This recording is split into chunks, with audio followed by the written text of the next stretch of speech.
दूसरा जो है एफिशिएंसी चेक करते हैं, ठीक बेटा। बस यही जो मैं 4 लिखवा रहा हूं ना हर में, यही चारों आपको कॉन्सिक्वेंसेस लिखना है और इसके अलावा कुछ मत लिखना, नंबर पूरा मिलेगा, ठीक है। अब देखो variance covariance matrix of beta cap is equal to क्या है बेटा, sigma square X dash X inverse, ठीक है। तो यहां पे पहले फार्मूला लिख दें ताकि क्लियर रहे।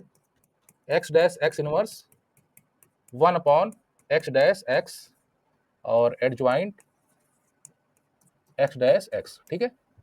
और यहां पे if X dash X tending to 0 तो एक्स डैश एक्स इनवर्स इसकी वैल्यू क्या आएगी बेटा, इज वेरी लार्ज, है ना। या फिर ऐसे लिख देता हूं, समझ जाना, ठीक है, बहुत लार्ज, ठीक है, बहुत लार्ज, ठीक है ना। तो अब एक बात बताओ, अगर ये सिचुएशन है तो वेरिएंस ऑफ बीटा कैप की वैल्यू बहुत बड़ी आएगी, क्लियर है। हाँ बेटा, अगर ये सिचुएशन है तो वेरिएंस ऑफ बीटा कैप की वैल्यू क्या आएगी, बहुत बड़ी आएगी कि नहीं। तो क्या ये वेरिएंस हम बर्दाश्त कर सकते हैं, क्या ये एक्सेप्ट, मतलब हम इसको क्या बर्दाश्त कर सकते हैं इतना ज्यादा वेरिएंस, बताइए। नहीं कर सकते ना भाई, इतना हमारे पास ना शक्ति है ना इतना पैसा है। पता नहीं कैसे तुम सैंपल सेलेक्ट किए हो कि इतना बड़ा वेरिएंस आ रहा है। मतलब तो जैसे मान लो रियल लाइफ का एग्जांपल देता हूं। जैसे मान लो कि आपका टेस्ट हुआ बायोप्सी का, ठीक है बेटा, और सैंपल उसने पता नहीं कैसे ले लिया कि, और फिर टेस्ट किया गया और उसमें निकल गया कि इनको जो है वो है कैंसर है ना। और उसको कैंसर नहीं है, रियल में कैंसर नहीं है, लेकिन टेस्ट करने के बाद पता चल रहा है कि उसको कैंसर है। अच्छा एक बात बताओ, जब उस बंदे को पता चलेगा कि उसको कैंसर है, 90% तो सुन के मर जाएगा, बाकी 10% कैंसर से मरेगा। होता है ना रियल लाइफ में ऐसा, बोलो बच्चों, बताओ। जैसे डॉक्टर लेबोरेटरी वाले टेस्ट करके तो दे दिए कि भाई आपको कैंसर है, तो 90% तो मर गया अंदर से, 10% कैंसर की वजह से मरेगा, है ना, है कि नहीं। 90% केवल सुन के मर गया, हालांकि उसको कैंसर नहीं था, लेकिन अब वो मान लिया है मुझे कैंसर है ना, अब वो मर जाएगा, ठीक है। अब ये बताओ क्या, अब इसे क्या बोला जाए, यहां वही सिचुएशन नहीं आ रही है कि वेरिएंस तो आना चाहिए बहुत छोटा और आ रहा है इतना बड़ा, है कि नहीं बेटा, बोलो, है ना। तो ये क्या है, क्या हुआ ये, अब ये बेस्ट लीनियर अनबायस्ड एस्टिमेटर माना जाएगा, अनबायस्ड तो है लेकिन क्या ये बेस्ट है, नहीं है, ठीक है। तो यहां पे लिखोगे वेरिएंस जो बीटा कैप है ये, इसकी वैल्यू बहुत लार्ज आ जाएगी बिकॉज ऑफ ये बहुत बड़ी है, ठीक है। Variance of beta cap is very large, ठीक है, देयरफॉर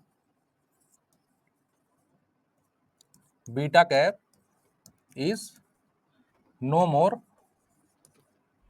एफिशिएंट, ठीक बेटा। एफिशिएंट एस्टिमेटर, चलो एफिशिएंट ओनली। तो मल्टीकोलिनियरिटी का इफेक्ट किस पे पड़ा, एफिशिएंसी पे, है ना। आप चाहे एफिशिएंट लिख दो आप, या फिर यहां पे अगर आउट करना चाहते और ऐड करना चाहते हैं तो लिख सकते हैं कि is no more efficient and consistent, है ना। आप चाहे तो कंसिस्टेंट भी लिख दो। हाँ बेटा बोलो, क्या कह रहे हो। हाँ ब्लू नहीं होगा भाई, एफिशिएंट नहीं है तो भाई जाहिर सी बात है कि आप ब्लू कहां से रहा, है ना।